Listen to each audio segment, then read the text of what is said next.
everyone, and welcome back to another episode of Black and Beautiful Chit Chat Connections. You guys know you are my Black and Beautiful family, and we are at it again with another powerhouse of a guest. I am so excited for this.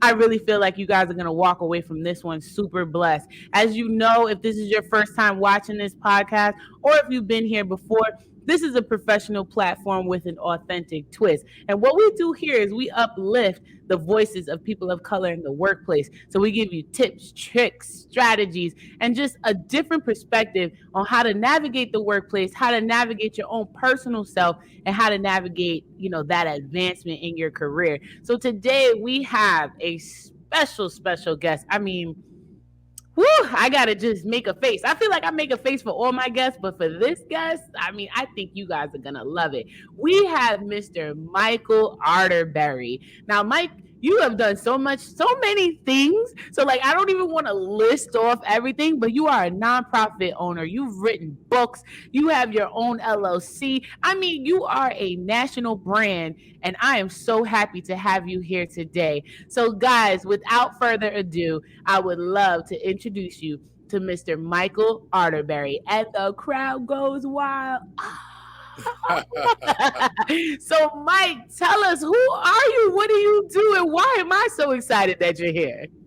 All right, so check this out. To introduce myself, I want to tell a little story that can really set it up and we can get this thing started. And this story is about a farmer and a donkey. All right, and this donkey is one of his favorite farm animals because once he gets finished working with the donkey on the fields, he brings the donkey back home and he allows the donkey to play with his kids. So you got to imagine, he's coming down the driveway, the kids come out the house, they wash him, they ride him, they pet him, and then he releases them out to the farm, and that's a normal ritual. So one day he brings them home and they comes out, they play with him, and they do their thing. But he was finished and they released him out to the farm during the night as the donkey was wandering, he ended up falling into an empty water well. So he starts making donkey noises, you know what I'm saying? But of course, the farmer can't hear him. But the farmer comes out the next morning and he calls his name. Donkey doesn't show up. He whistles. The donkey doesn't show up. So he starts walking around the farm and he finally hears him making a noise at the bottom of the well. So he walks over to the well. He looks down. He's like, Dad, I want to get my donkey out. So he goes and gets 6 of his friends and he brings them over to the well. And he's like, hey, how are we going to get him out? So one of his friends suggested that they get some rope. So they all got some rope and they start to lasso the donkey. They throw the rope, they miss. They throw the rope, they miss. They throw it by his hind legs. He's smart enough to step into it. He steps into the rope. They shimmy it up his body and they start pulling. They pull, the donkey moves. They pull, the donkey moves. They pull, the donkey moves. Then halfway up the well, they realize that the donkey's too heavy.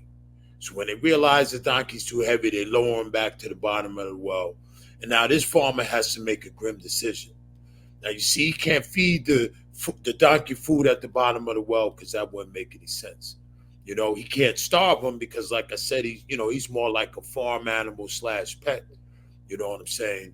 So then he thought about it. He's like, one of his hot-headed friends was like, hey, just shoot him. He's like, no, we can't do that. So one of his more reasonable friends said, listen, you don't want your kids to fall into the well. So what we're going to do is we're going to cover him with dirt to make sure that your kids don't fall into the well and he's safe. And they're safe. So the farmer said, you know what? I think I can deal with that. So all 6 of them get shovels and they start shoveling dirt. Every time the dirt hit the donkey would scream. Every time the donkey would scream, it would cause the farmer some distress. So you got dirt, scream, dirt, scream, dirt, scream. Then all of a sudden the scream stopped. When the scream stopped, they gave the donkey a moment of silence. But they went back to work. More dirt, more dirt, more dirt, more dirt. The next thing you know, you see the donkeys right in. They're like, whoa. They start shoveling cartoon style. The next thing you know, you see half his body. They keep shoveling faster. The next thing you know, that donkey walks out of the well that he fell into. Now check this out. This is how the donkey saved himself. Every time that dirt came across the wall, it would fall on his back. He would shake it off and he would step on it. And he took every scoop of dirt that was meant to kill him to save his life. Now, I tell you that story because I am the donkey. And what I mean by I'm the donkey, listen, I grew up in a home with a raging alcoholic father who stole my childhood. I never had any type of peace. You know what I'm saying? Because anytime I was going through my day and I felt that everything was good, I always had to worry about what I was going to come to when I got home. On top of that, I grew up in poverty. You know what I'm saying? Both my parents worked full time. My dad, being a raging alcoholic, his money went to drinking. My mother raised four kids with a housekeeping salary. So growing up in a house with dysfunction and all these things going on, what I learned just like that donkey is to take the adversity and the different things that are going on in my life to shake it off and step on it. And I've taken my dirt and it's been able to catapult me to writing books, speaking into the lives of the youth, and just using my testimony to be something to bring people to a better place in their lives. Do you see why I'm so excited for today, guys? I mean, that is just the beginning. Like, we're not even 5 minutes into the podcast, and he's already blowing your mind. Shake the dirt. So, Mike, let's get into your various types of businesses that you have. And you talked about speaking into the lives of young people. I want to start there. You own an organization called Youth Voices Center, Inc., and you guys provide some really special services for young people. You want to talk to us a little bit about that? Yeah, Youth Voices Center started, believe it or not, as a dinner conversation with my wife. I had been doing some volunteer work in a prison, Green Haven Correctional Facility, and they were doing a curriculum, and I really enjoyed it. And what I did is I sat down at my dinner table, took some of the curriculum that I have gone through. It's called AVP, and then I took my social work background, and I created this program called Power of Peace. And through the success of the program, I was able to create Youth Voices Center. But the program is situated where we run or we take young people through an experiential experience, and we give them an opportunity to look over their lives or look at their lives under a magnifying glass. What I feel is that young people, or not even young people, people in general, go through life. They have trauma. They step on landmines. The landmines don't blow them up, but the landmines cause damage. And what happens is they start to make decisions in real time based on the damage rather than what's going on. So with Power of Peace, we're able to take these young people through this experience, and we allow them to look at their trauma and start to navigate and put things in a proper perspective to be successful in their lives. And we also help young people if they're in need of some financial assistance. It could be in any aspect. It could be rent, school, clothing, haircuts. But it depends on the young person, the need, and the necessity. I love it. So, guys, let me read you the mission. And if you want to get in contact with Mike, by the end of the podcast, you'll be able to get all of his handles.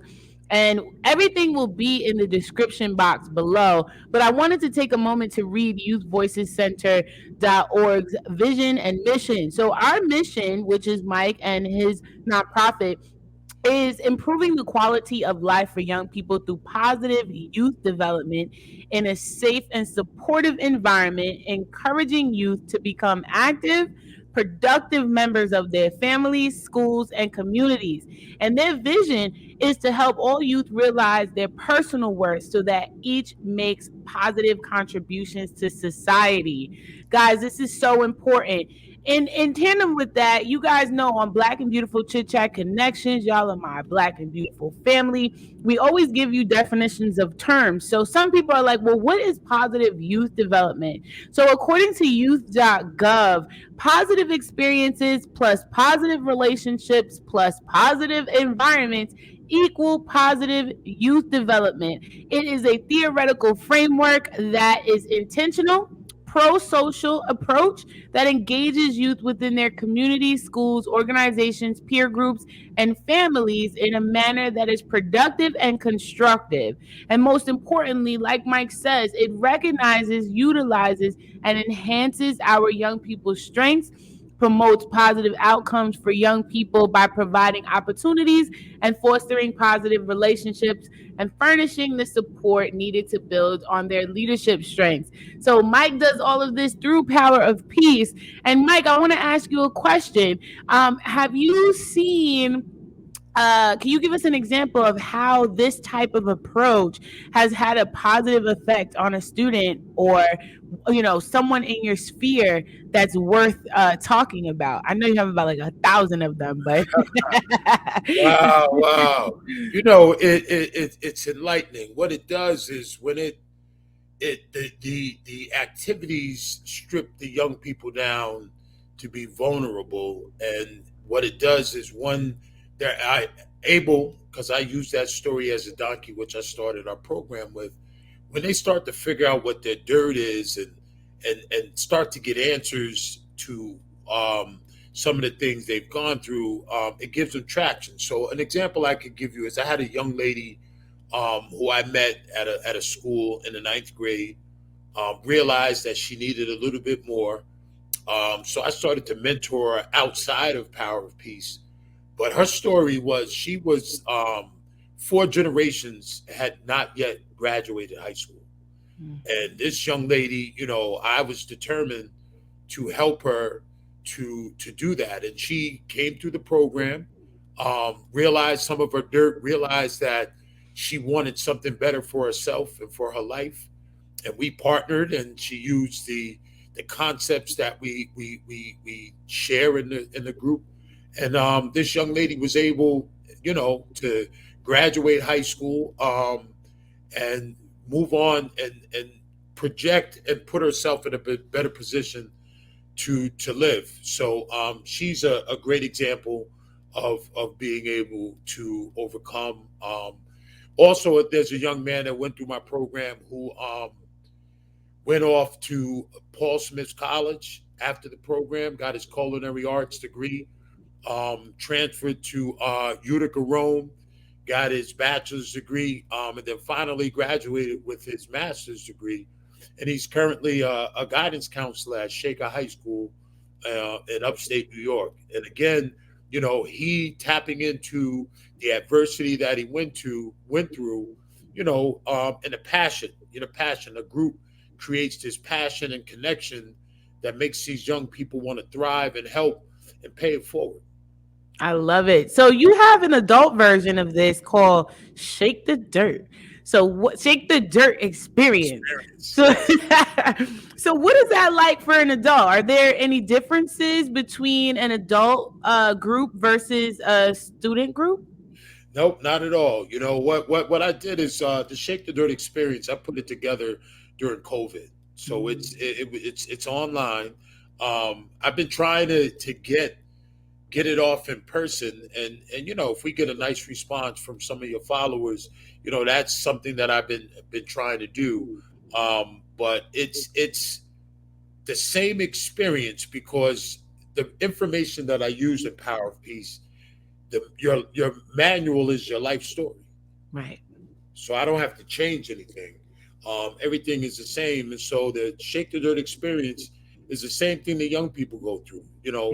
Activities that force you to look at who you are, where you come from, and what you've experienced, and then using that as a catalyst to success rather than something to hinder you from, failing. Right. I'm trying to find, I could have sworn I had the window open, but I wanted to read off your website what exactly people gain from the Shake the Dirt experience as adults. I know that most of my following are individuals who are looking for more ways to become more engaged with their communities and be successful in that engagement. So talk to us a little bit about what I would walk away with. So I say, hey, Mike, I would love for you to do the Shake the Dirt experience for my organization. What would they walk away with? What they walk away with is I feel as if people have a hard time looking at themselves in a positive light. And so, one of the things we start with is affirmation, and being able to affirm yourself, and not only affirm yourself, but believe what you say rather than it being something that you put on as a mask. So what we teach is once you gain some perspective of who you are as an individual, and take back the power of other things that were controlling your life, we want you to press forward and use that power to be an influence, to the world. So something that they will walk away with is the confidence to be the best person that they can be, and that in itself is something that wears off, and others, when they see it, are attracted to it, and want to know where it comes from.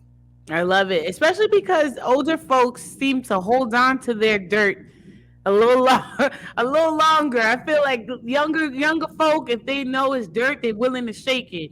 Older folks kind of want to hold on to it as a badge of honor, right? Like I mean, I went through this, and I five Yeah, years, 10 years, I've walked 10 miles to school every day, like that kind of thing. So it's a good way for even older folks to engage and be like, look, shake that dirt off and step on that like the donkey, because you walking around with all this baggage, like you said, you're not influencing the people around you in positive ways. So it seems shake the dirt experience gives you that opportunity to change your perspective in the way that you engage in your community. right, right.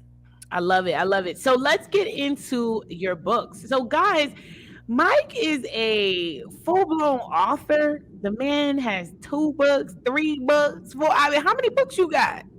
Two Two books. I'm books. working. Okay. I'm working on my third. Actually, the first book, my wife wrote it about my life story. And not to Ah, give away too much, the book is called "God Was Holding My Hand," yes. and it's about what I've gone through in my life.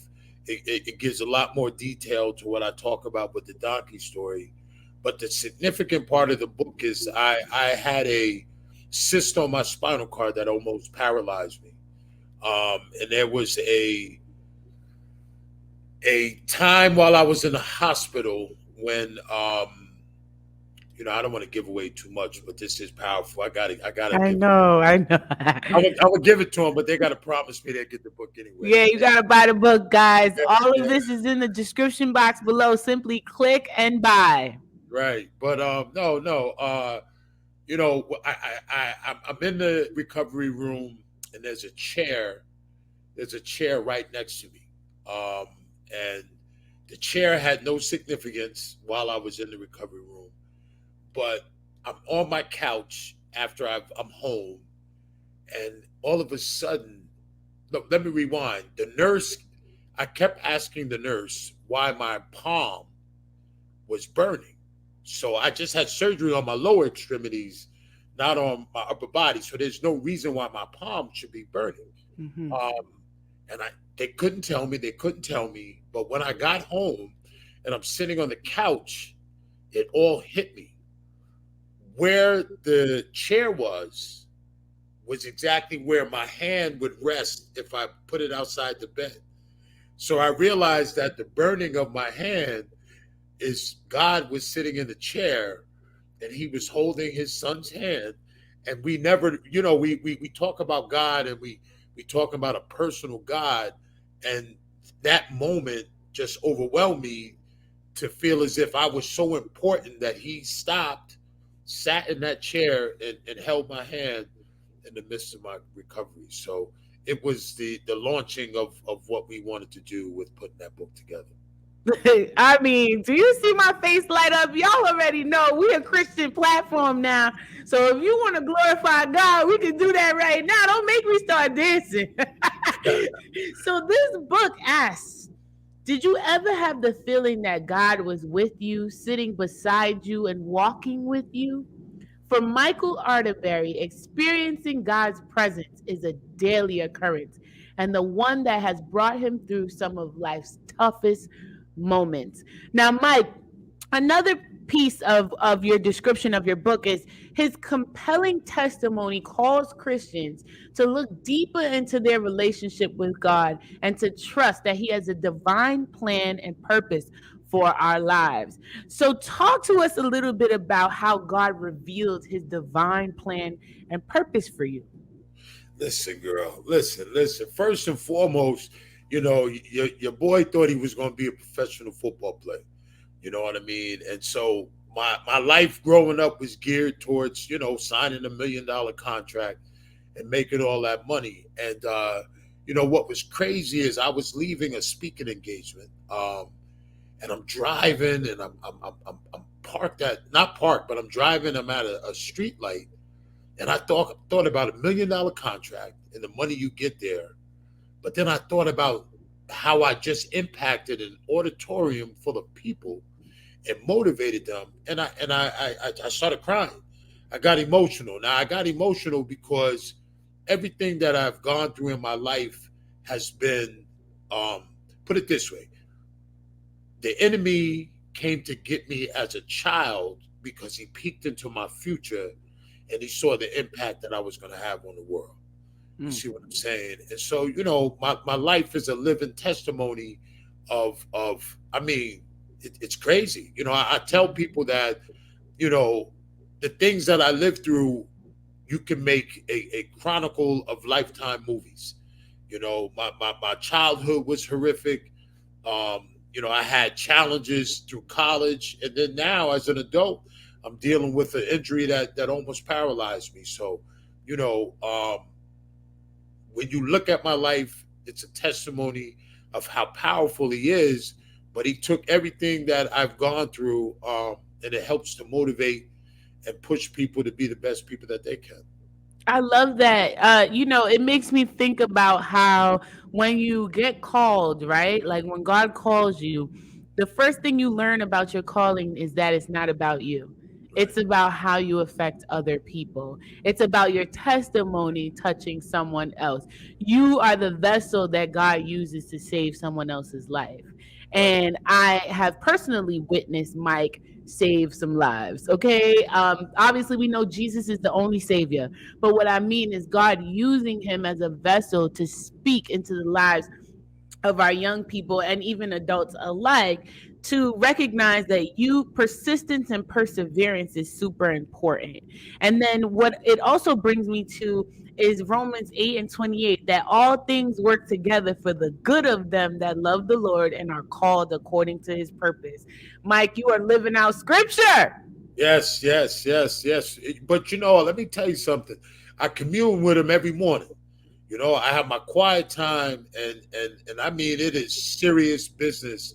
And so, when I go out into the world, I don't just go out half-heartedly. You know what I'm Mhm, saying? mhm. I soak myself in him, to the point where I heard a Christian song, that said that, um, if you never meet him, I'm hoping that I can be the one that represent him. So, when I go out in public, there's people that will never ever have a relationship with God. You know Mhm. what I'm saying? But I would love to be that person that they can say, like, wow, you know what? I may not have met God, but I met Mike, who is a conduit of all the things that, comes through our time and our quiet time that we spend together. I love it. Yes, yes. Thank you so much for that, Mike. It's so inspirational. So, as you guys can see, we our topic today is youth development, what's next. But I wanted us to have an opportunity to get to know Mike because most of his work is literally from his heart and from his soul and from his testimony. And I want you guys to really, really get it through your mind that your life is a testimony for someone else. It's not about you, it's not self serving, it's not self seeking. It's a testimony for someone else. And Mike touches young people every day. Now, Mike, how long have you been doing Power of Peace? I've been doing Power of Peace since 2006. Oh, my, Uh, my, my. yeah, 2006. I had the opportunity to pilot it in the high school that I went to. But really, let me rewind a little bit. If since we are able to openly talk about our Christianity. Yes. I created the program, and I was working for a nonprofit. And so I went to, the executive director. I said, I have this program. Will you allow me to do it and pay me? And they did. They allowed me to do it. And then what happened is the program started to bring funding streams into Oh, nice. to the agency. But the executive director, I don't know what she was thinking. She started to show me like how much was coming, Oh, but wow. she wasn't changing my salary.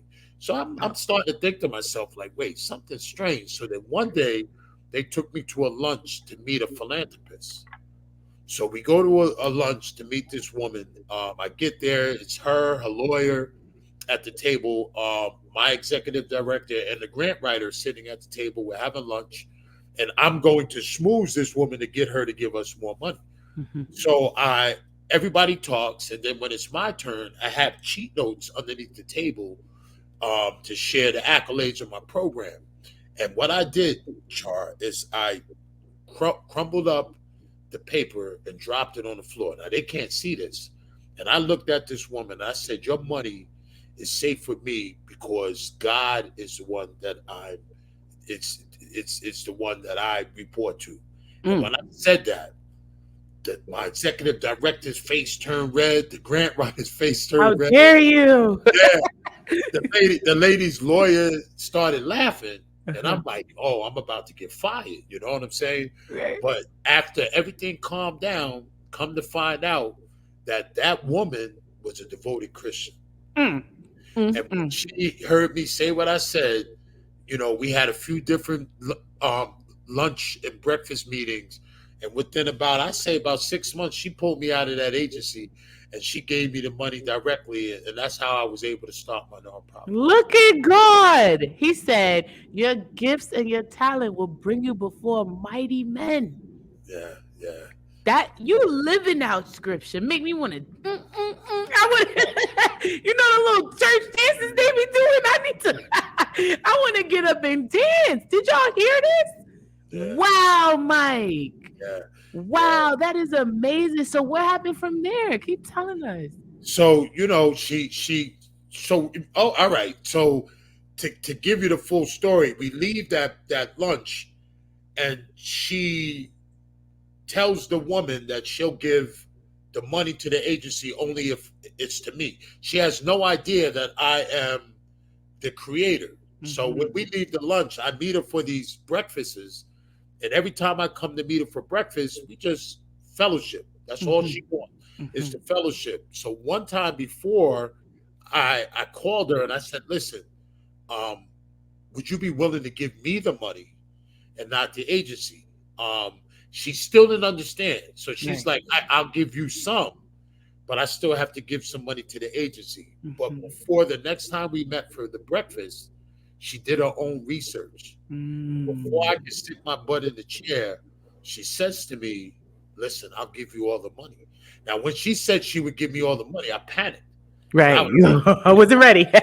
yeah, I wasn't ready. I You don't know. thought you was ready. Yeah. But when she would meet me for the breakfast, she would always bring like heavy duty people. So this morning, when she offered me the money, the guy that was the executive director of Integrity Records Mhm. was having breakfast with us. And when she offered me the money and I started to panic, the guy from Integrity Records said, "What will you tell your children if they ever found out that you turned down this opportunity?" Right. And I said yes. And this woman gave me, I mean, listen, I'm gonna just keep it real. 200 grand every year. She would wire it to my bank account, and I was able to take my program in the schools without the schools even. Having to pay. Nope, nope. Wow. Look at God. He will definitely have people sow into your bosom, and he never charges us for his light, his salvation, his information. He never charges for that. So if somebody telling you sow a seed to be debt free in 2023, they lying with their Right. riddles. God don't want you sowing into that stuff, but that's a sermon for another day. But Right. look at that. That is an amazing story. And for those who are working in nonprofits right now and who have come up with, I mean, copious amounts of ideas, look at what you could do. Don't Yes. let anyone stop you. I mean, you had to have holy boldness to say that to that woman and then continue to persist and be like, look, do you want to give me the money? Yeah. Yeah. You know Yeah. what I say? Closed mouths don't get fed. Yes. Yes. I They agree. don't. Yes. Wow. So Mike, so now 200,000, you're in the schools, it's free of charge, you're changing lives. What's happening now? How are you feeling? What's going through your mind as a youth development professional, as somebody who's a man of faith? Like what is that looking like for you? Well, unfortunately, she passed. So about, I would say about 5 or 6 years ago, that Oh, 200,000 I'm sorry. went away. Yeah. But and your boy had to grind, Mhm. and I had to write grants. Some of the schools that were still, um, all the schools that have money in their budget brought me back on to continue to work. But what it is it's a constant. What right before COVID, I went to a branding conference in LA, and this gentleman, he ran us through a program, and at the end, he was trying to sell you a program to launch a business. What he didn't know is I already had a business, so Right. like all the information that he gave during the branding conference, I took it, and I made up all these new streams. So, I went from just a nonprofit. I wrote the book. On top of writing the book, I started speaking engagements. I started. I was on 150 podcasts during COVID because of some of the things he directed me with at the branding conference. And so, my ultimate goal, really, to be honest, is I want to be on more stages. I enjoy working with the youth, but I do really find a sense of fulfillment being on the stage and talking to audiences. But my life is dedicated to just being, like you said, a soldier in his army. You Mhm. know, being led by the Holy Spirit, and just taking any situation that is presented in front of me, being discerning, and just swallowing it up if that's the case. You Yeah, know, I watched your gift of discernment. yeah, I saw that sucker in action.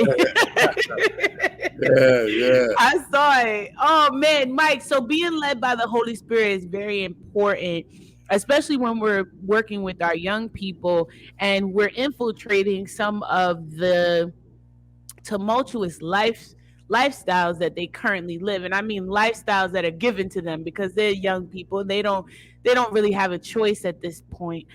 So being very Holy Spirit led as you do this positive youth development work seems to be what continues to ground you. Have you found any barriers with our young people when it comes to that piece of the Holy Spirit and perhaps them wanting to reject some of that because they don't believe they can get out of their situations? You know, it's not a purposeful rejection. I think that a lot of young people um, find it hard to break the cycle simply because they come, they hear the good word, they do the good activities, but then they go back home and they're in the trenches. Mhm. So the difficulty is getting them to understand that the change is progressive, and that you have to be resilient. What I explain to them is that you can live in an environment, but the environment doesn't have to become you. Mhm. And I do that by showing them. I start all my workshops off by showing the young people a house that I grew up in. I mean, it was abandoned.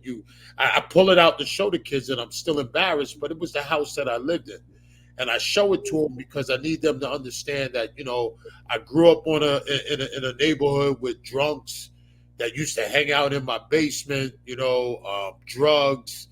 All the craziness. but I never allowed that to become myself and the person that I am, and had a praying mom Hmm. who constantly kept me in prayer, and I just been able to use that to press forward. But the discernment and being discerning helps me to realize when you never give up on a young person, but you can lead a horse to water, but you can't make him drink it. Right. You know what I'm saying? So there's a lot of young people that I go all in, and they take everything that I'm able to provide, and then there's some where I get to a point where I have to leave it up to God and take it out of my hands and just I mean it's always Him working Yes. through me, but I have to step away and just stand. I like that you said that, because that was my next question, right? On the flip side, like, we could talk to the young people, but the self preservation that is necessary in youth development is not often talked about, in my opinion. I came from nonprofit as well, and I worked with young people, still work with young people in higher education. And I find that, like, burnout happens so quickly, right? Or you feel like, oh, I can't save this one person, this one student. They don't want to. They're not receptive to me, and you can start beating yourself up. So, what do you do to, like, have that self preservation so that you have a healthy balance and you're in a good state, so that you can start to permeate that to young people? Yeah, I said it before. My quiet time in the morning. Right. Right. When I commune with God in the morning, that's it. And when I say that is because I run these groups, and I give the young people a place to be able to come and to unpack. And so for me to keep balance, I have to continue to go to God to get my refreshment. You know what I'm Mhm. saying? So, going into the word, worshiping every morning before I walk out of the house. As part of my prayer, I always put on the full armor of God every morning before I leave. The helmet of salvation, the breastplate of righteousness, the shield of faith, the girdle of truth. Mm. You know what I'm saying? The sandals of peace. My sword, Yeah, yeah, the yeah, word yeah, of God. of course. And Listen, I'm about to. Hey, hey. We need a church break right yeah, yeah. here. But that's what helps me to prevail. When I go to Him first and I say, equip me for today, and it allows me to put on that armor, and I fight. And it's hard, not only with the young people. My physical disability to get up and get out of the house and do what I got to do is crazy. Right. And so you know when we are weak, we're strong in Him. And Hey. so, all I do is I rely 100% on God, and knowing that I'm in His will. And the secret sauce to my nonprofit and anything that I do is the Holy Spirit. Mhm. If you were ever in a room in a workshop that I do, what I do is I quiet my spirit, and I allow the Holy Spirit to take over.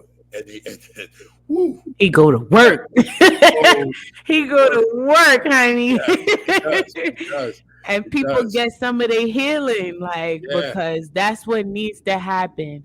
And the fruits, you see the fruits, you see the love, the joy, the peace, the healing, you see the long suffering, you see the love, excuse me, the goodness, the kindness, you see all of that start to manifest itself, because the Holy Spirit is there and He is taking over. Guys, I Yes. am a witness of, some groups, both, with young people who are receptive and some who are less receptive. Um, and I've definitely seen the Holy Spirit take over and make sure that what needs to be accomplished in that group gets accomplished, even if it's one young person. Yes. I've never seen a group go by and the accomplished, excuse me, the assignment wasn't accomplished. Yeah. So I say that with confidence. And let me say one thing, Char. Mhm. God will bring an entire group together for one student. Yes. There's times where I've left a workshop like, yo, it was for nobody else but that one student. Everybody else was a prop. Right. Everybody else was a prop, but he brought it together for that one student. So it is a beautiful thing to see it come to fruition. That is amazing. So, guys, I want to also give Mike an opportunity to talk about his second book called Be Encouraged. Now, this is from his perspective, and these are his words. My life is dedicated to moving people from an uneasy time in their lives to a place of peace. I can't change your circumstances, but I can help change your perspective. Tell us about Be Encouraged. This is your Yeah. second book. Yeah, yeah. So check this out. On my Facebook page, what I do is I write inspirational pieces every morning. First of all, I go and study, and from whatever the Holy Spirit prompts me, I write it, and then after I write it, I post it on my Facebook page. So I have been doing this for quite some time, and there was a woman who follows me, and she was like, I wish that I could get all of these in one place. You know what I'm saying? And so when she said that, I was like, wow. Hmm. And then she started posting that she had cancer and she was dying. So I said, you know what? I'm gonna put this together, and I took all my favorites. It's 250 pages. I didn't want to do the devotional with 365 because Mhm. people get all crazy because if they miss a day, You know, yeah, like, oh, I got to go and back. they didn't do Yeah, it. yeah. So you could just do any page, but I put this book together because this woman inspired me, and she really felt as if every day when she opened it and read it, it made the sickness, not overwhelm her. And so I put it together and dedicated it to her. But what it is I speak from a place of a man who's a crackpot, and so I speak from a space where, I've gone through things, but my words are to uplift people, to get them to understand that you can spin or twist it. And when you twist it, you can find profit in any painful thing that you go through. And I'm a firm believer of that. And my words express that through my book and Be Encouraged, that you have to make your pain profitable, and make it pay you back. I love it. Make it pay you back, guys. Yeah. Right? Shake the dirt. Be the donkey. So I don't know if you want to preview your third book or you want to move on, but I do want to give you some space to talk about your third book if you'd like to start promoting it. Well, it's in its early stages, but what I want to do in this next book is to allow people to express how our interaction has changed their lives. You know what I mean? And not from a perspective of me, but from a perspective of what I was able to shadow or mirror, and because I've experienced people on such a deep level, um, that sometimes I don't know.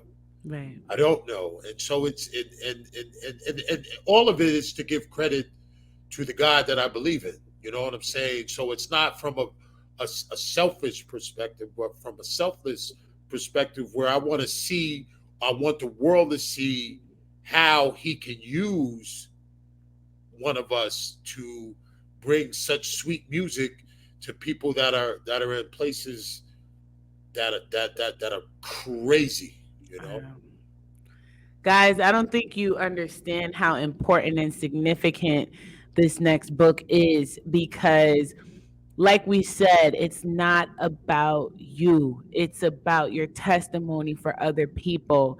And when you get to see God's work at hand, and you get to see all the miracles that he's able to achieve through you. I mean, I hope that this continues to encourage you and that you buy Mike's books and you get engaged in the ways that he's getting engaged or has gotten engaged as a willing vessel for our Lord and Savior Jesus Christ. So thank you so much, Mike, for giving us your story, talking to us about all of your different streams of encouragement and leadership to other people. And I really appreciate it. Is there anything else you would like to say for this segment? Because I'm gonna have some fun with you in the next segment.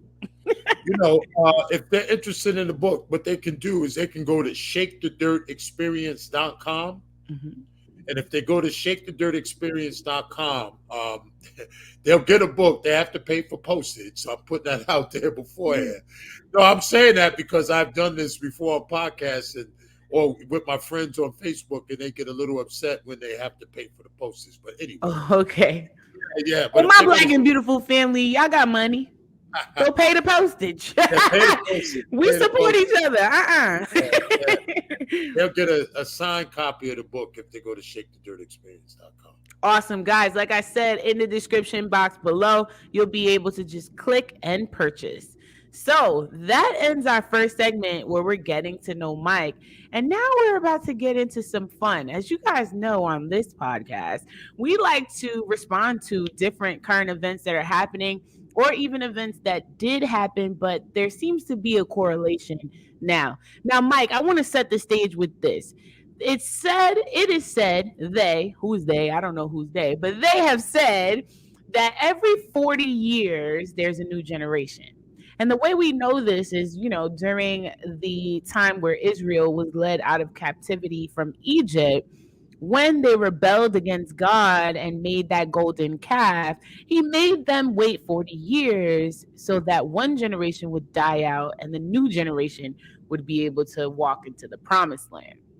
So, given that you've been doing this work about 17 years and your age, which I'm not going to say out loud, you seem to have gone through one generation.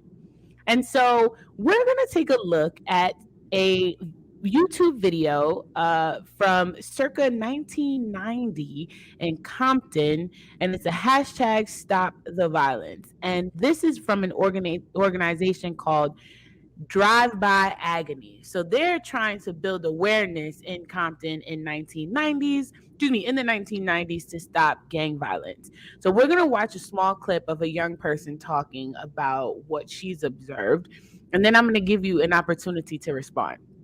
Cool? Yes. All right. I'm going to share my screen. Okay, guys. So for this segment, we are going to have a little bit of fun with Mike. Okay, so Mike, I'm going to show you, as we said before, 40 years is a new generation. So we're going to go back to 1990 and we're going to look at Drive By Agony. They did a clip about gang violence, and these young people are talking to us about violence that's happening in Compton. And then I want to give you an opportunity to respond to us. So we'll look at 1990, then we'll look at just a month ago.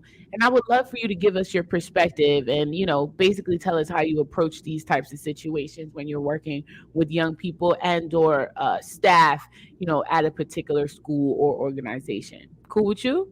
Yes. Okay, so let's start. About gangs affected me as in family wise, not just me personally. I'm speaking of my brother. It's really turned his life, a way that he could have been going. He could have been going in a good direction, walking across the stage, and just receiving his diploma, making my mother happy. But it seemed, it was a wrong turn somewhere, and he got caught up in a gang.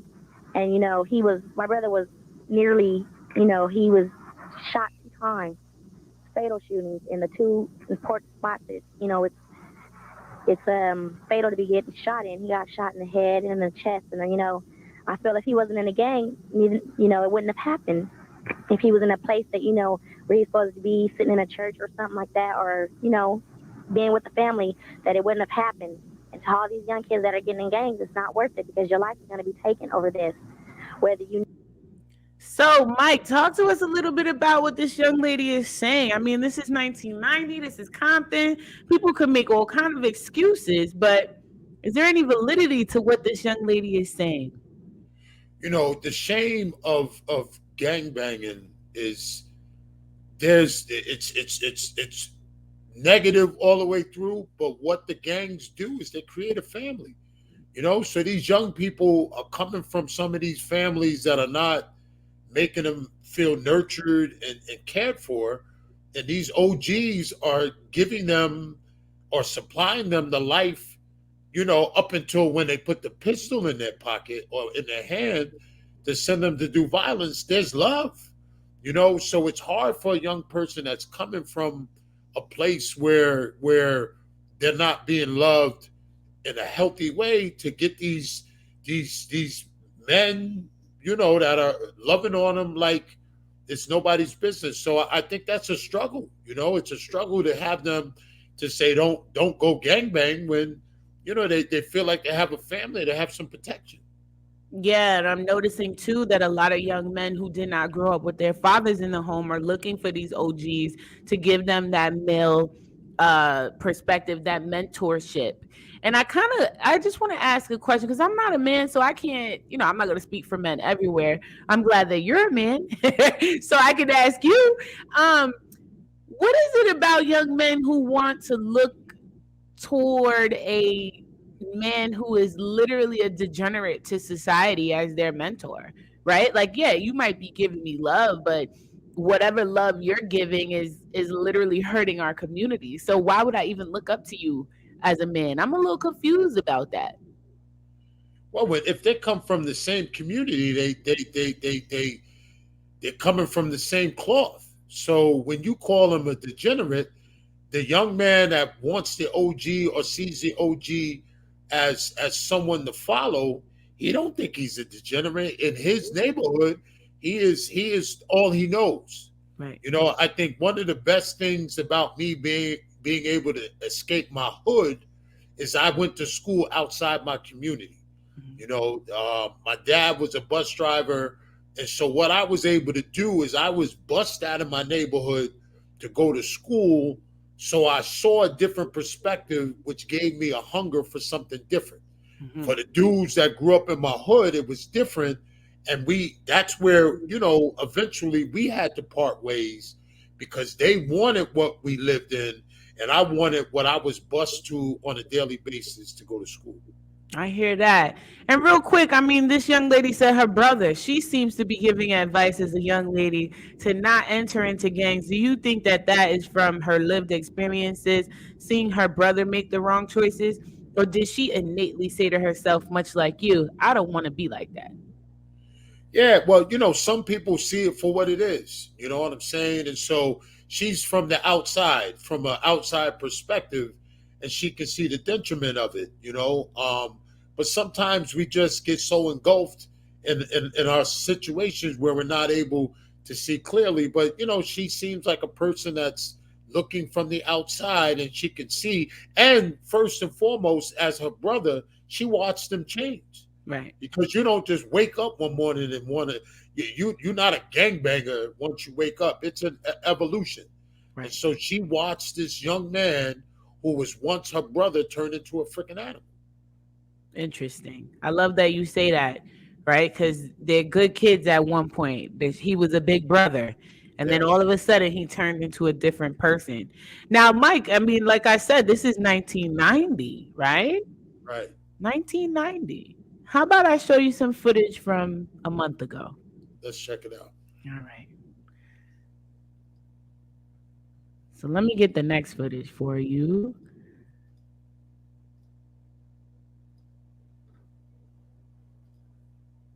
Thanks for being patient, guys. Here we go. Let's get into it. Gunshots ring out next to a Compton playground, sending children running for safety. Get inside! Staff screaming for the kids to get inside and take cover at the LA City Wildcats Youth Academy. Surveillance video captured the gun battle between rival gangs unfolding in broad daylight on display. Now, I want to stop right here because this gives me goosebumps. That is a major road. Yeah. Highway, road, whatever you want to call. I don't know the proper terminology. But that is a major road that is like 4 lanes, 5 lanes wide. And they are shooting the sun. It must be 12 o'clock. The sun looks like it's directly above their heads. At 12 o'clock in the day, they shooting. Yeah. With no mask on. Nothing. Just a gun out, just shooting. Shooting like it's the Wild Wild West. Yes. Like we in there, my mom loved those Western movies on Cozy. She stayed watching Cozy. This is crazy. Yeah. This is a month. This is 2023. Yeah. All right, let's continue. December 9th. None of the children or employees were hurt, but the shooters got away. Police are still searching for the suspects. We're not open for business. My business is kids.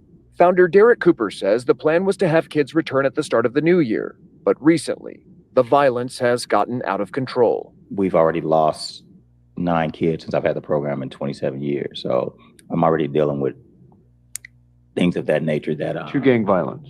To gang violence, yes. 9 kids, Mike. Talk to us, because I see your face. I mean, you look disappointed, disgusted, all the D words. I need to hear your perspective. You know, society has bred empty children. They are empty. And it's sad to look in the eyes of a young person who's empty. Now, when I mean empty because there's nobody pouring into them. You know, what these documentaries and these clips don't get into is where these young people are coming from. I'm gonna share, and a story of a young person that came through one of my groups. Check it out, 10 years old. He walks in the house and his father got a freaking needle in his arm, dying from a heroin overdose. Now, you would think it would terrify a 10-year-old, but they had trained this 10-year-old what to do if he comes in the house to see his dad overdosing. So they got him in the tub. They're trying to get him with cold water and ice. Then they call the 911 and the cops come and they take him to the hospital. But this is just one incident or one thing that this young man has seen. Mm-hmm. And this plays into the part of the kid running around with the gun. They're so damaged, and there's no one or not enough programs out there that's addressing some of the damage of these young people, that you just have these rebels, young people in pain, causing pain to other young people because they don't know any other way to divert it. And now we have a nonprofit that's been in the community for almost 19 years having to close its doors because of the violence. Yeah. It's ridiculous. I want to give this gentleman an opportunity to finish his sentence, and then you and I will go into some more if you have some more thoughts around this. Okay. It's been difficult. Cooper says the Youth Academy has been a vital resource for kids in Compton and surrounding communities, many of whom often have nowhere else to go immediately after school lets out. It currently serves more than 40 kids, with 57 on the waiting list. So if they don't have activities, then they'll find activities, and those activities are usually illegal or criminal. Cooper says he's spoken with Compton city officials and staffers from the LA County Board of Supervisors, but little has been done to curb the violence or help the Youth Academy relocate. What do you need most to get your doors back open? It's obvious funding. Right now, we're not able to receive any funding because we don't have kids here. He started a GoFundMe to raise money.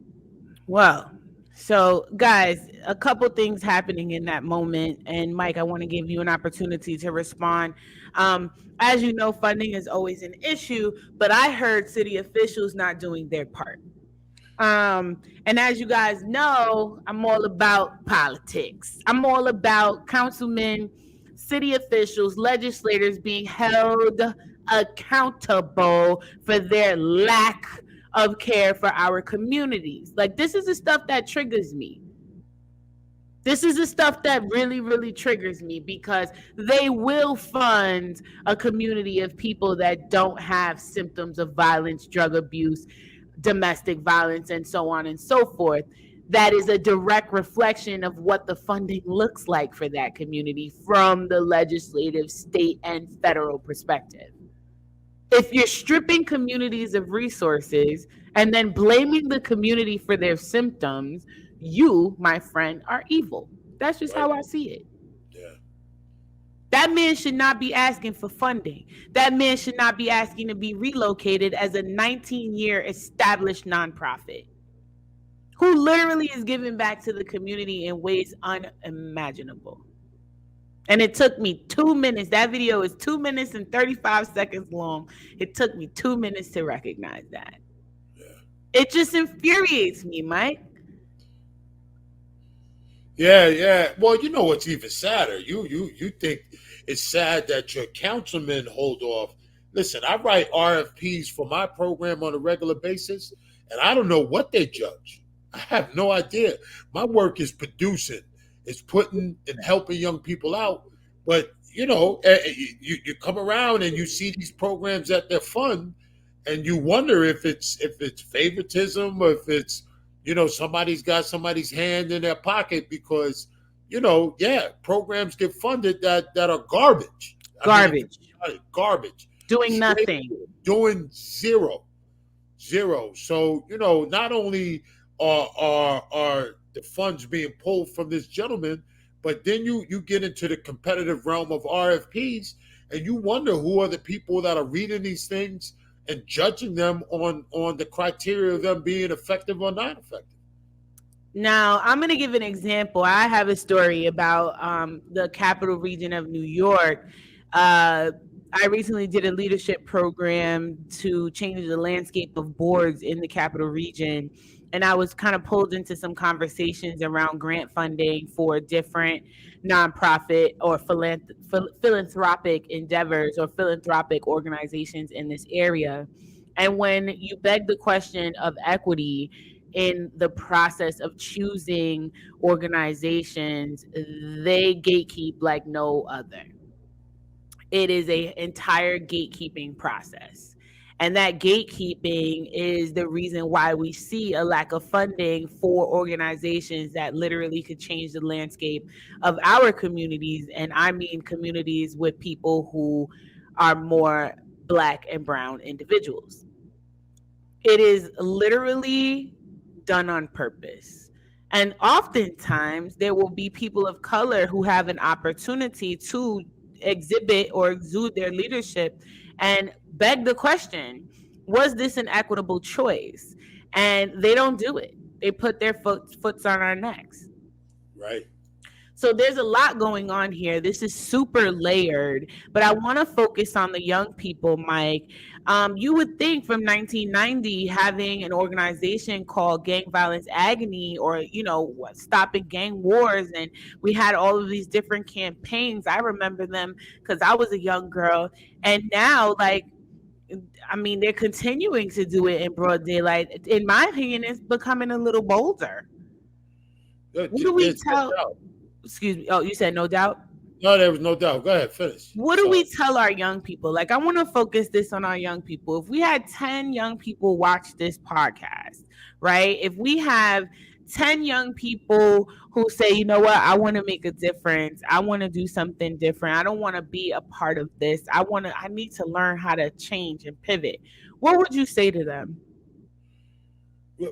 I would tell them that anything that they're doing that makes them look identical to what we just saw in that video, they need to change. And that's what it is. It's coming from these communities and just totally continuing the not just the dysfunction, but the disconnect. These young people are growing up and they're numb to the reality of what they see because they're inundated. I stay at a hotel near one of the neighborhoods where I go into the school, and the kids talking to a group about gunshots. I got woken up in the middle of the night. You know what I'm saying? In the middle of the night, and I'm hearing I thought it was, fireworks, but I'm like, boy, ain't no fireworks in February. You know what I'm saying? Right. What are we celebrating? Yeah. Black History Month. And then it hit me like, yo, bro, you just heard freaking gunshots, So, what I would tell that 10 is if you want your life to be better, and it's unfortunate that you do this, sometimes you have to leave your community Mm-hmm. Get yourself together, Mm-hmm. and then come back to your community to be an advocate. And when I say Absolutely. leave, you don't have to disconnect. The thing that hurt me the most is I got one of my boys that grew up with me in my hood, and I was talking about going back and giving back, and dude was like, "Nope." He says, "I made it out, and Mike, I ain't going back," and that's shameful. That's shameful. But I was able to get it together. But I'm in my hood. I'm in my community. I'm in the high school and middle school that I attended. And so I left, I got myself together, and now I bring something back and try to, help the young people to engage and get out. And that's what I would tell the 10 is that, you have to be selfish for a little time so that you can come back and give back um, in a way that's more than just taking interviews on YouTube, where you can provide a resource that's viable. Right, right. So what would you tell 10 individuals, adults who are in youth development and they're trying to reach these type of young people? What would you tell them? That they need to stop putting these stick figure type programs together and get real. Get Get real. real. Yeah, get real. These young people, sniff a counterfeit from a mile away. Listen, Yeah. So they could smell you from a mile away yeah, because their yeah, souls are still pure. yeah, You looking at them through your lens. Your yeah, lens is not their lens. yeah. Sorry, I just had to put that out there. Yeah, yeah, and that's the deal. I think these people, what makes my program special is I created it, so the man that created it is a product of what you saw on the video. Mhm. You know what I'm saying? And some people go into their laboratories of their positive youth development, and they create a program that doesn't speak to the youth, but maybe fit all the criterias of the points of those that get the RFPs or whatever the Yep. case may be. But no, you got to create a vehicle that's going to speak to the young people and want to make them move and change.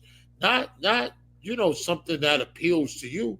Right. You're grown up putting together a program, and you patting yourself on the back because once you finish it, you feel like you've gotten something out of it. But no, you need to produce and put something together that's relevant and speaks right into who they are and where they are. In social work, we learn you deal with the client where you find them. Right. You know what I'm saying? And I think a lot of these programs are lofty. They go right over their head, and these young people are unable to use it and be a product of success through it. Yeah, I agree with you 100%. I also want to talk about the generational piece. We started off with me asking you about that, right? Like you've seen one generation. So when you talk about meeting the young person where they are, what are some of the characteristics that you're seeing in our young people? Maybe the top three that a youth development professional could walk away from today. What they Walk need to do. away with today, excuse me. Yeah, yeah. Today, what you have to do is you have to emphasize some independence. Independence. You know what I'm saying? Social media got them thinking that They you know it can't. all. Yeah, yeah, yeah. The independence, some integrity. You know what I'm saying? And to have them walk away with the fact that you have to be able to give them something that is tangible that they can take and apply and use immediately, and not have to wait for the 8 to 10 or the 12 courses before they get to the final graduation or whatever the case may be. Right. So dealing with the real, but these young people lack integrity. They lack the independence of not feeling like they have to be part of a group, which is part of a gang. I mean, not even a gang. I mean, when I was in college with fraternities, Right. I never liked fraternities Me because either. I, I don't need that. Right. I don't need to buy friends. Nope. You know what I'm saying? So, these young people have to be able to stand up on their own 2 feet and be strong, but they have to be able to be poured into to give them the ability to do so. Yeah, I hear that. And I always ask my young people, I'm like, this is why I can't stand social media. If everybody's a follower, who's the leader? Yeah. And they always look at me like, Miss Shaw, yeah, chew on that. Chew on that. If everybody's following everybody, who is the leader? What Mike is explaining is leadership skills, which you mentioned before, right? Them Right. having the opportunity to exhibit their leadership skills. Now, some will be more appreciative than others, but as long as you give them the opportunity, I think it's very important too. I agree with Mike a lot on that. Excuse me, I agree with you a lot on that, Mike, not to talk about you in the third person. But yeah, so okay, we got two more things that I want to talk to you about, and then we're going to close out because I know we're coming up on the hour and I don't want to take up all of your time, but it was such a pleasure talking to you. So, Mike, I got another thing to show you because you said our students lack, our young people are lacking integrity these days. I just kind of want to talk to you about this real quick. Now, this is going viral, and this is not the only video. Right now, there has been a influx in videos of young people beating up their teachers, cursing out their teachers, like really getting very physical and violent with their teachers. And I find this to be very alarming. But this video made 7.1 million views, 6,000 retweets, and 18 million views, excuse me, 6,000 retweets and 1,500 quote tweets, and 144,000 people liked it. So let's take Wow. a look. You ready? Yes. She about to lose her job. What the fuck, miss?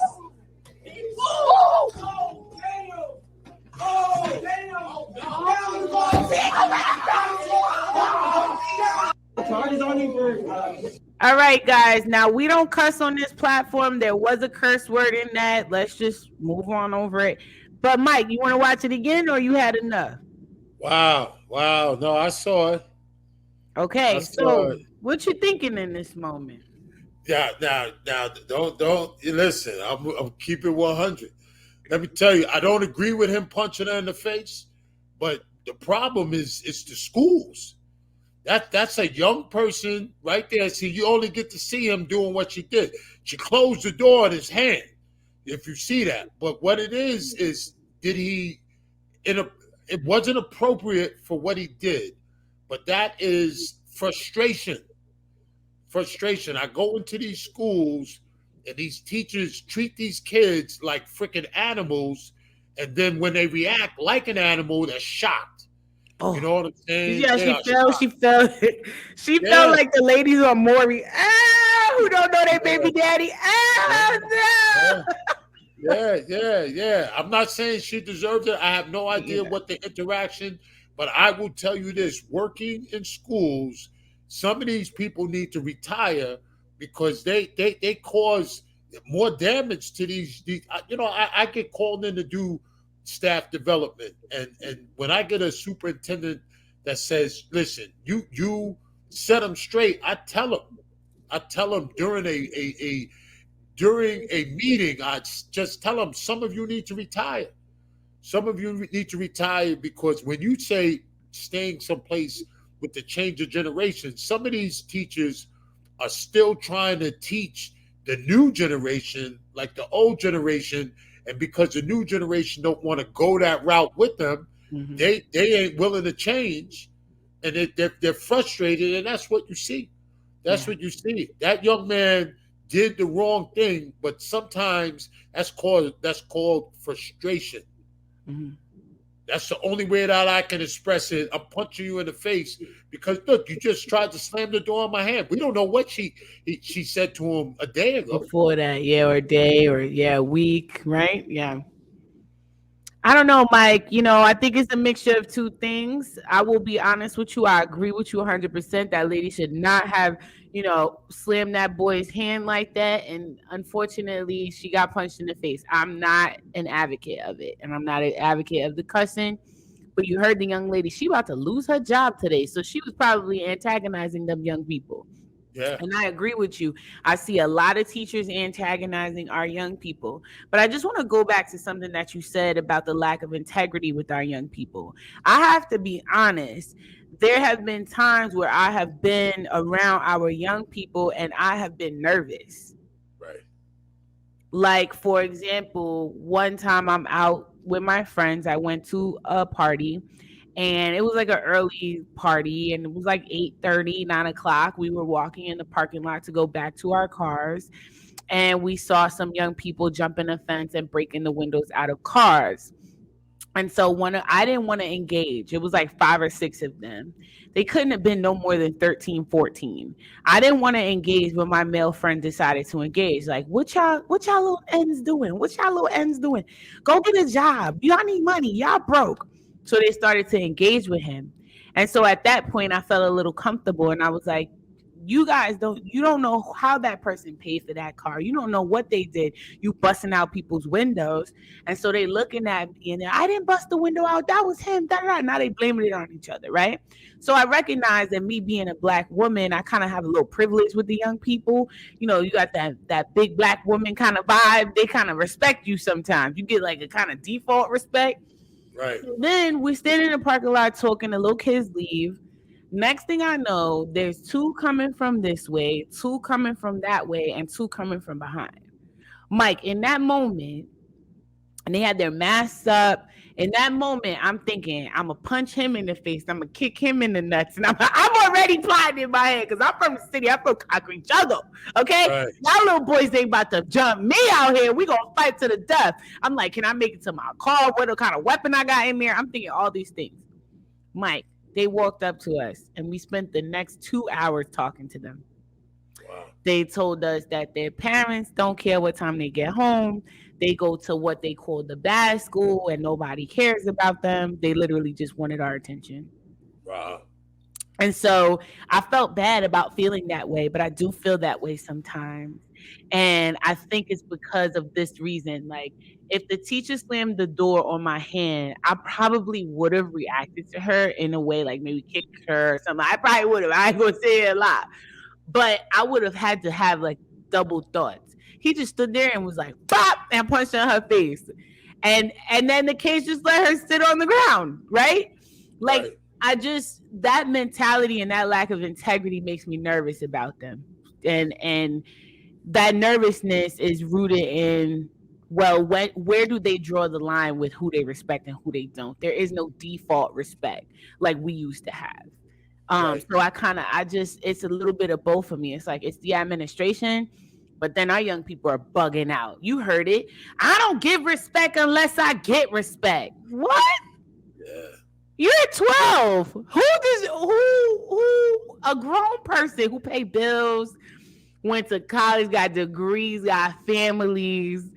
Who owes you respect? You 12. Right. Make it make sense. Yeah. So that's what makes me a little bit nervous, going into story time. Yeah. No. They off the chain. They're definitely off the chain. But they need people like ourselves, to take the time to try to get them to see, the right side of the coin. And that's all you can do. That's all you can do. You know what I'm saying? So, because listen, just as quick as he punched that white woman in the face, there's something that would, listen. That's what I'm saying. Yeah.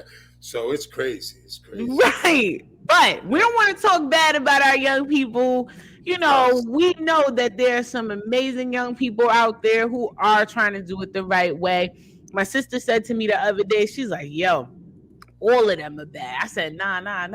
There are a couple who are really dope and who is more dope ones. There are more dope ones than bad ones. Let's put it like Yes, that.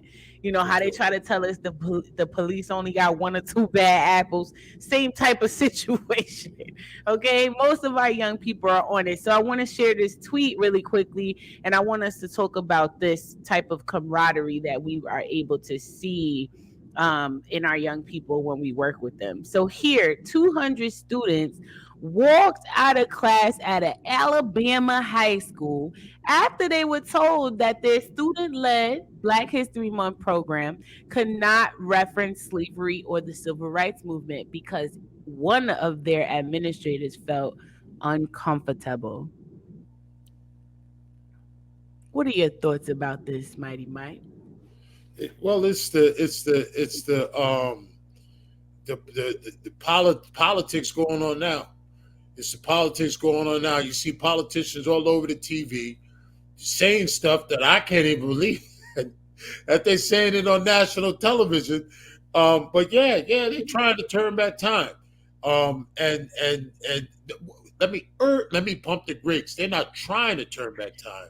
They are turning back time, and it's scary because they're doing it in broad daylight. You know what I'm saying? So for these young people to step up and talk about it, it's good. You have to put it out there and allow people to see the detriment that it's causing. Mm-hmm. But the politics of today, the administrator and some of the politicians who's backing some of this stuff, they're talking to their base. They're only talking to their constituents. Yep. That has nothing to do with Black history and teaching young Black children their history. It's all about voters. Yep. So for you to take something from a young person and their upbringing and their heritage because you want voters, that's shameful. Shameful. Shame on you, you politicians. We Yeah. said it here. We are a professional platform with an authentic twist. And in our authenticity, you're shameful for robbing these young people of their ability to show their leadership, have integrity, and create an amazing student-led program for their school. It just so happens to be that it was Black History Month. They could have done Women's Month. They could have done American Indian History Month. They could do any month. There's so many celebration months. Yes. This one was Black History, so you had an issue. Now, one thing I want to do is I want to shout out all these young people. Look, you could tell these are all different types of young people. Yes. One thing my mom always does, she bigs up this generation. This generation ain't having it. They not playing with y'all. They not playing with y'all. We might say they lack a little integrity. They do. They lack a little respect. They do. But they not having it with y'all. Y'all not just going to take away their rights. Yeah. And I like that. That's right, Alabama. This school in Alabama. Y'all protest and do what you got to do to make sure that you get heard. Now, I'll give you a story about a school out here. It's a Catholic school in Schenectady. One of the students I was connected to because she volunteered at an organization that I worked with. She came to me and she said that they had a math teacher who would have racist math questions on the test, literally last November. Wow. She would put, how many monkeys does it take to swing in a nigger? Or something like that. Yeah, some off the wall questions that you even want to laugh because they sound so ignorant. Some off the wall questions. And finally, one of the students got a screenshot who was able to sneak their phone and get the screenshot. Now, that young lady was watching Black and Beautiful Chit Chat Connections to learn more about how to articulate herself around these issues. She's a young white lady. She was able, her and her classmates, all of them from mixed races, Black, white, indigenous, whatever, and she was able to help a group of students get this teacher fired. And come to find out, this teacher was a third-generation teacher. Her mama and her grandmama was up in that school. So we already know that's 3 generations of they racist behinds. Right, and how many monkeys does it take to swing a nigga? Yeah. So the teacher's gone. The young lady writes a memo or essay to her principal, and her principal says to her, "How did you know how to write all of this? Where did you learn this from?" She learned it on Black and Beautiful Chit Chat Connections. So shout out to the Black and Beautiful family for retaining this information. We are here to give you tangible things. And shout out to these young people. They ain't having it. They ain't having it, Mike. Yes. All right. So that is the end of this segment. And we are coming to a close. Mike, it was a pleasure to have you here. I mean, I feel like I could talk to you all day. Right, right. But I want to give you an opportunity to give us any closing remarks for our Black and Beautiful family. Listen, all I can say to them is, in my book on the third page, I write short-term thinkers plant garden, long-term thinkers plant trees, eternity-minded thinkers plant themselves in the souls of others. And what I mean by that is what we need to do as people is to live a conscious life. Live a conscious life. And be deliberate in your interactions with others, to the point where when you leave them, I don't know if it was on social media, but I read something and a woman wrote that, when she leaves a person, she wants them to sniff like smelling perfume or cologne, and she wants them to say that smells like God was here. You know what I'm Sweet saying? smelling aroma. Yeah, and and that's something that I try to live by. And I think that, that's something that we all can do, is when you walk away from a person that they sniff and they say, listen, that smells like God was in my presence. And so, just live consciously and do the best that you can with that. How do we get in contact with you, Mike?